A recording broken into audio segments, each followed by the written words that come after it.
And I want to begin by defining, I know everybody has defined what leadership is, but for today's conversation, I will want to use the definition by General Montgomery, who says that my own definition of leadership is this: the capacity and the will to rally men and women to a common purpose, and the character which inspires confidence.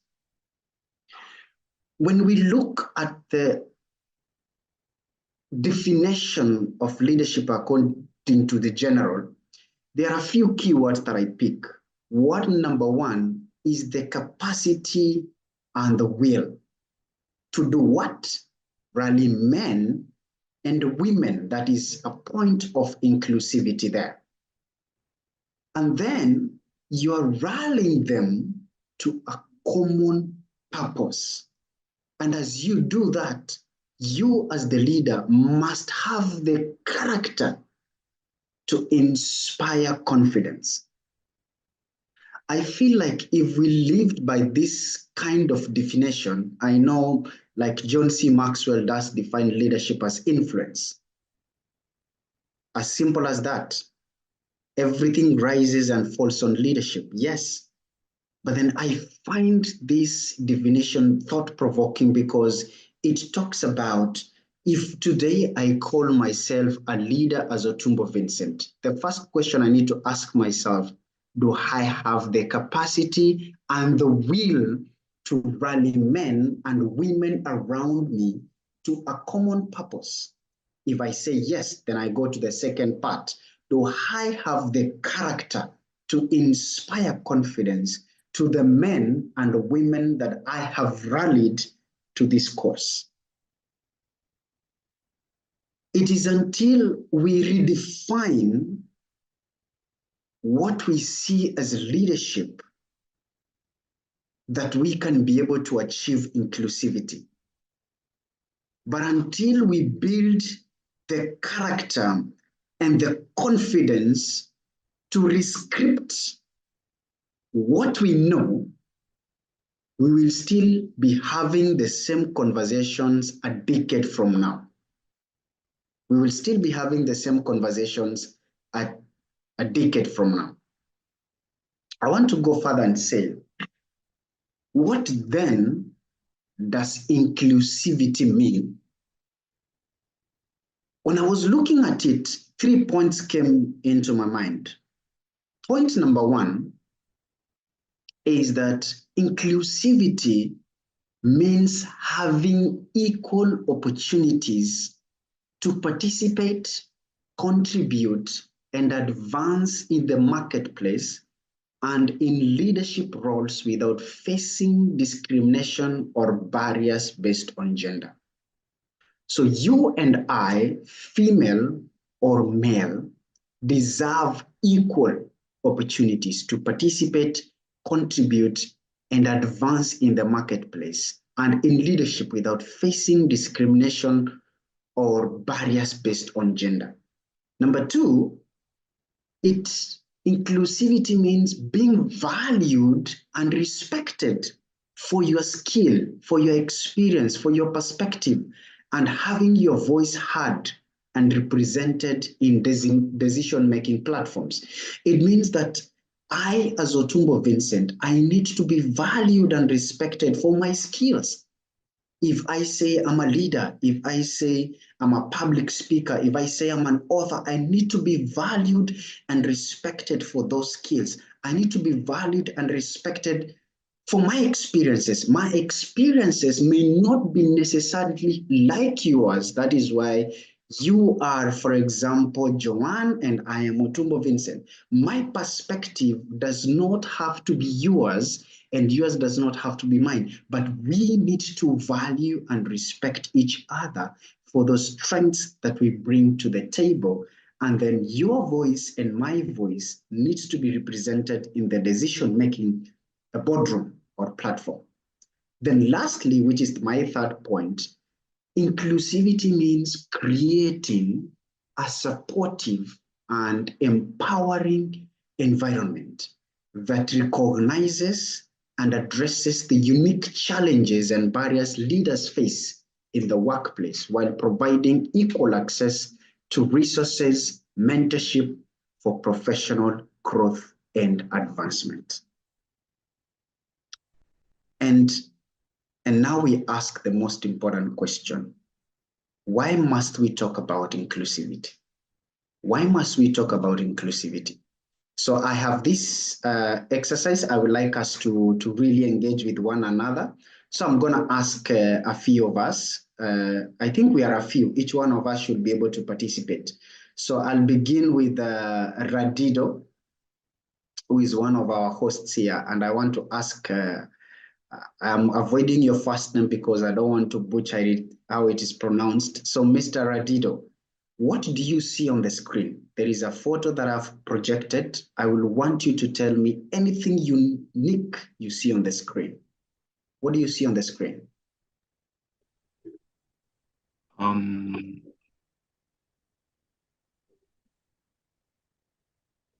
I can see a photo of what looks like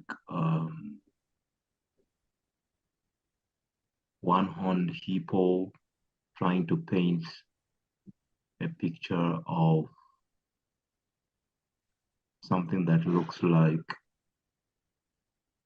its own horn, and the background that is there, a tree and something like that. That's what I can see. I can also see tiny images on the lower end.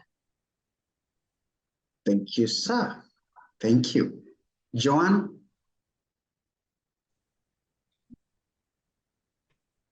Well, I can see the hippo, but it's trying to paint the sunset, but because of the horn, it can't really, it's including its horn in the painting. Yeah. Thank you. Dr. Caroline? I can see a hippo painting with a very big horn. Okay, thank you. Emmanuel? Same to me, I can see a hippo and I can also see trees at the background. Yeah. Thank you, Emmanuel. Dua? I thought it was a rhino. So I see a rhino that's painting a landscape, but it has its horn included in it. All right, thank you. Emma? Or Emma?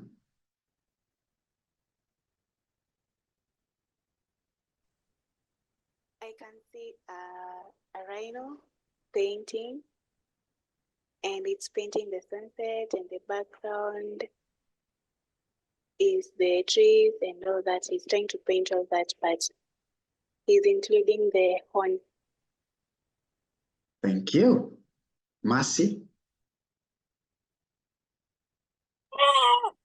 Thank you. I can see rhino with a paintbrush and paint. I'm not sure that he or she is the one who's painted that picture, but I can just see him holding a paintbrush and paint, and there's whatever that's already painted here.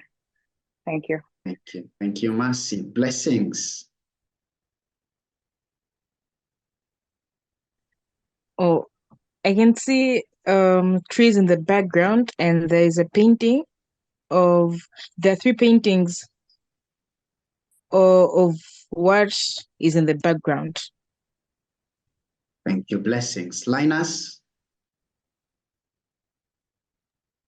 Well, I can see a rhino and paint, I think a sunset on the background, but then there are also other two pictures that are already painted there, which I think maybe the rhino seems it's not accurate of what the rhino is seeing. All right, thank you. Thank you for your participation. I really appreciate. Now, this is my final request. This is my final activity. Is it possible we put our videos on?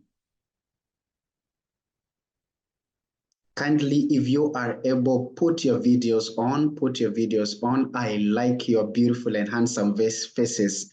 I'm wondering why we are doing the session without our videos on. So I'm gonna ask you to take your right hand up. Take your right hand up like me. And then unmute. Take your right hand up. And then I want you to bring it in front of your eyes like me. And I'm gonna ask a question. I want you to give me a chorus yes or a chorus no. So our hands here. Are you able to see the screen in front of you clearly with your hands raised in front of your eyes? Are you able to do so? No. No. No. No. If you want to see your screen clearly, what do you need to do? Remove the hand. Remove the You hand. remove the hand. Okay, now I want to go back. Let's go back. Let's put our hands here. Those who said you saw a rhino, it was indeed a rhino. And what you are seeing, your hand right now, it's a horn. So if right now you were to draw at the end of the day of the picture, you will draw part of the laptop, including your hand.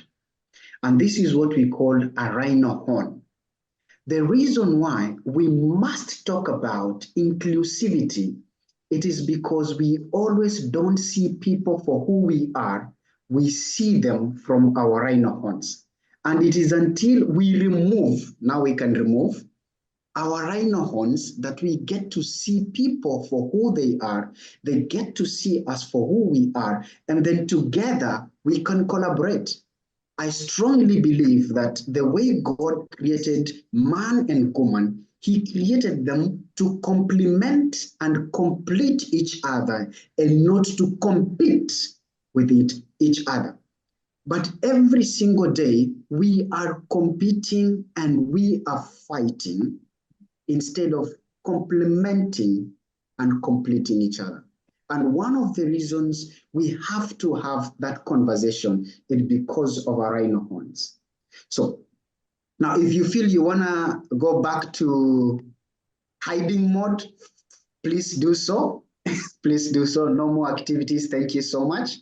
But I want to go back to the slides and I say that the reason why we have then to continuously talk about inclusivity, it is because of our rhino horns. And our rhino horns are informed of our prejudice, our stereotypes, our judgments. And I can give you a simple example. If today I came to your office looking for a job and you heard the word Munene, you heard the word Thuranira, you will not see me for who I am, you will see me from my tribe. So apart from gender inclusivity, there is even tribe inclusivity. So inclusivity in leadership is becoming a very serious conversation that we need to have. And it is because of our rhino horns, the prejudice, the stereotypes, the judgments, the assumptions that we have, and misplaced expectations. And when we see people from our rhino horns, this includes even age, it includes experience, it includes class. Whenever we see people and see each other using our rhino horns, we head into fighting. And whenever we start fighting, we remove transformational conversations from the table. All of us react instead of responding to one another. The second reason we need to discuss why we need to discuss inclusivity is the culture. The fact is, I was raised in Africa, in Kisi, and I was raised in an African culture whereby girls, for example, were to stay in the kitchen and prepare food.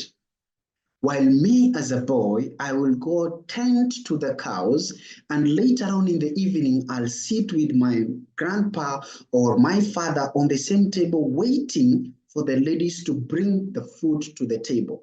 And when the food comes to the table, it is my grandfather or my father to serve first before everybody else serves. That is the culture that we were brought up in. So it becomes very difficult. Waswahili, you know, the Swahili people say that samaki mkunje angali mbichi. So if that is the culture we grew up in, then it means the older generation are going to have a tough time. It means a 60-year-old has to actually rescript himself to inclusivity. And that is the environment that he was not brought up in. And therefore, when we talk about inclusivity, we need to give each other a little bit of grace for us to grow, to transition from a culture and probably advance ourselves to an inclusive culture. So we need to understand our roots. The reason why we talk about inclusivity in every angle, be it leadership, marketplace, business, and all that, it is because of how we were brought up. We were brought up in, you know, what we called role segmentation, that this role is for this role is for this role for this, and therefore we have to rescript it. And for us to rescript it, we need to have intentional conversations where we don't fight with one another, therefore bringing enmity, but we have conversation on how we complement and complete one another when it comes to various aspects of our lives, be it leadership, be it marketplace, business, and career development. The third thing, it is parenting. We also live in a culture where we as parents are busy looking for money to take our kids to good schools. It means we are even lacking in parenting. If we are absent, how are we teaching our daughters and our boys inclusivity? Or are we again creating a problem for the next generation? The last thing, which is number 4, it is that all of us have become very sensitive. And we are sensitive because at the end of the day, we are all humans. And we are sensitive because we have complex brains and emotions. When you read the book Who Moved My Cheese or watch its video, we have 4 characters. We have Sniff and Scurry, and we have Hem and Haw. When all of them wake up one day and they don't find cheese in the station C, Sniff and Scurry, they move on to venture into new territories in the maze. But Hem and Haw become very difficult in adapting to change because of their complex brains and emotions. And I believe that is why Dr. Caroline was saying that sometimes we have baggage. So every other feedback we get, we don't see it as feedback, we take it as criticism because we have some baggage we haven't dealt with and we have to take things personal every single moment. We are too sensitive to have difficult discussions. And that is why even relationships are becoming a very big problem. And people are taking toxic content and therefore they cannot sit with each other and have a concrete, constructive discussion on how we can achieve inclusivity in leadership and the marketplace. Then the question becomes, how do we achieve inclusivity, having laid that foundation? The first thing is that leadership impact, your leadership impact. Let me mention names so that I make it very personal. Your leadership impact as Gradido, Linus, Emmanuel, Dua, Dr. Caroline, Joanne, Emma, Blessings, and Mercy is whether you are male or female, is directly proportional to your level of exposure, your continuous learning and development. It means even after today's conversation, you are going to be a different leader who is going to be enhanced when it comes to leadership inclusivity than the person who didn't show up for today's conversation.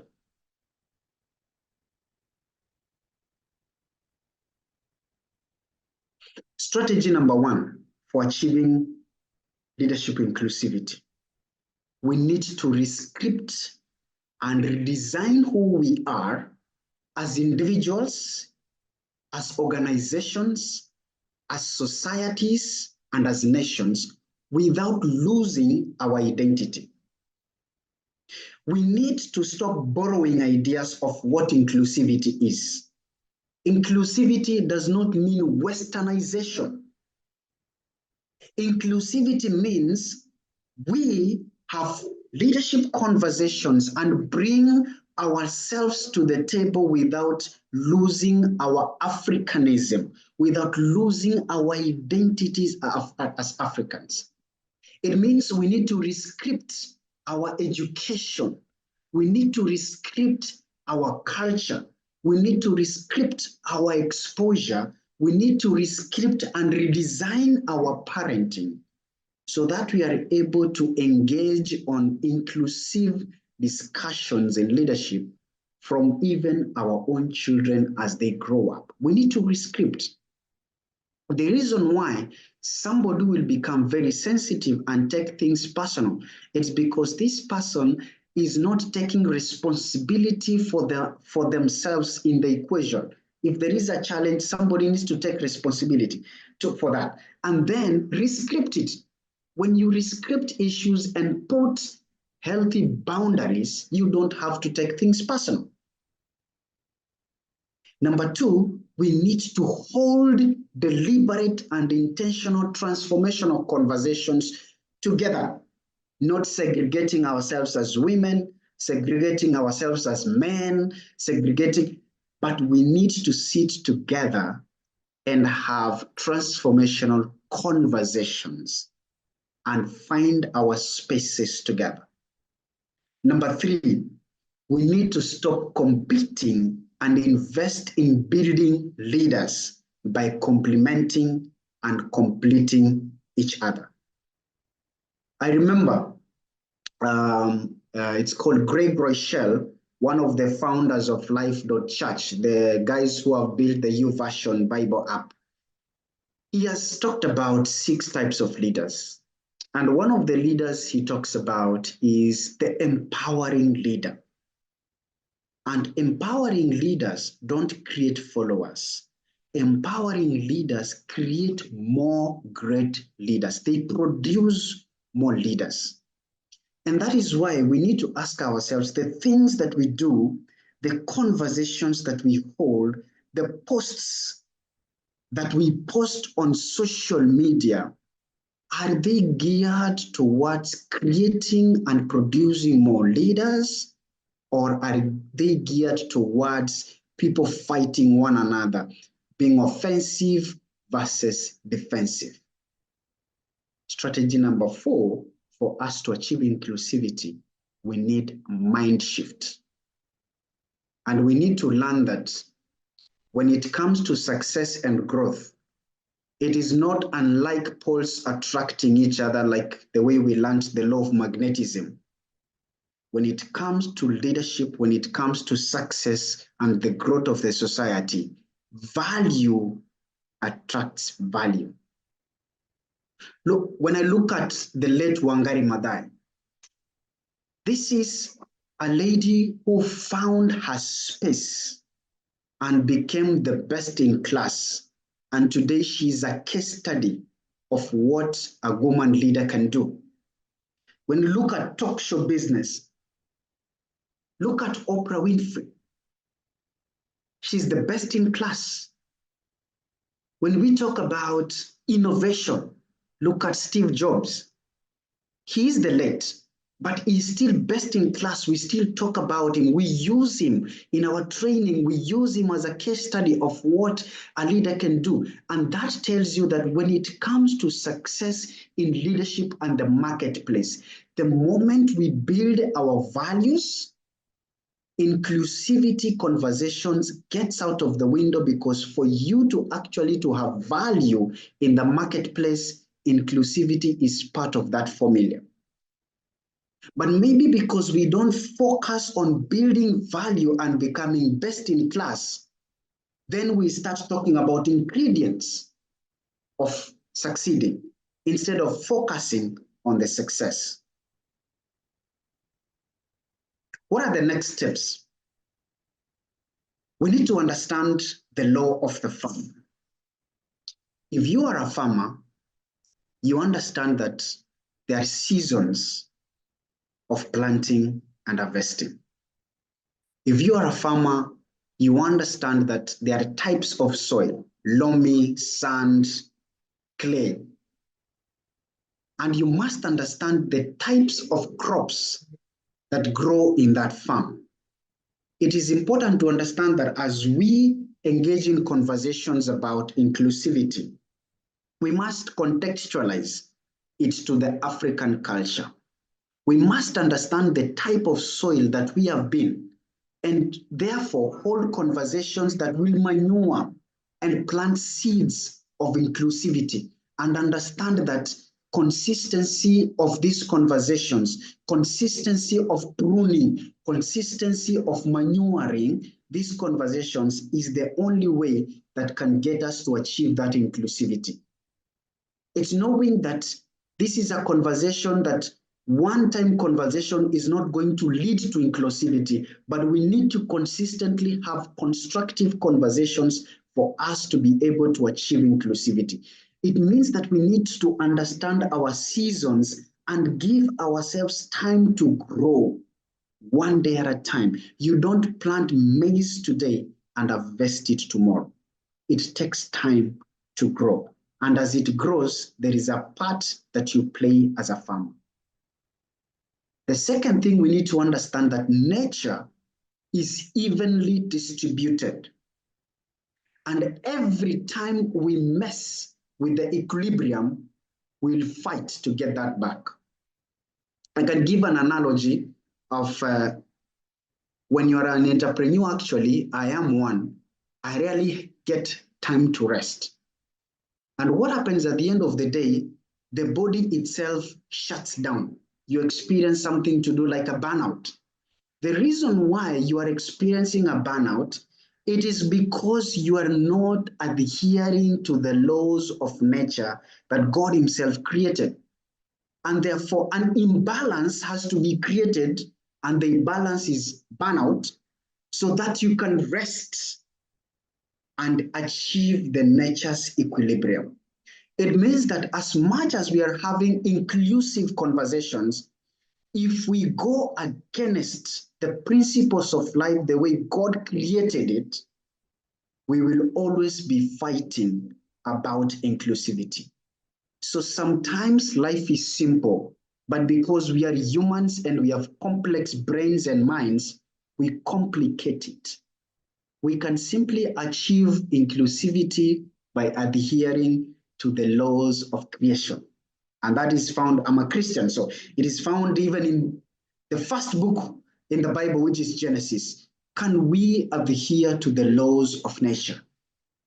You can plant, you can build a house near the ocean, but at the right time, the ocean will claim its place. And that, the ocean claiming its place, it is a lesson to you that nature is evenly distributed. You disturb her equilibrium, it will come for its own equilibrium at the end of the day. Last but not least, for us to achieve inclusivity, we need to become impeccable with our words. Impeccable means flawless, lacks sin. And I believe this is where we are failing in terms of achieving inclusivity. Go look at social media. If you are a parent, ask yourself, the type of conversations you hold, the type of content that you share on social media, your mindset and your attitude, is it shaping your own children, the upcoming leaders, to value inclusivity, or is it driving them to enmity and fast fights and strife? So I feel we as leaders, you and I, we need to become impeccable with our words. We need to breathe inclusivity. We need to lead inclusivity, and we need to be able to contextualize the conversations that we have. It is good to borrow ideas. It is good to go and benchmark. But at the end of the day, content without contextualization is failure. So let us contextualize our conversation and know that we are living in Africa and we have our African culture. And I believe that is why nowadays nations have started what we call culture tourism. It is because every single day we are adopting ideas and losing our own identity and not becoming impeccable or authentic with our steps to success. So I'll pause it there, and I believe we are going to have more conversations, but that is the foundation from what I feel like if we address some of these issues, especially our scripts, then we are able to achieve inclusivity. Thank you, and back to you, Joanne.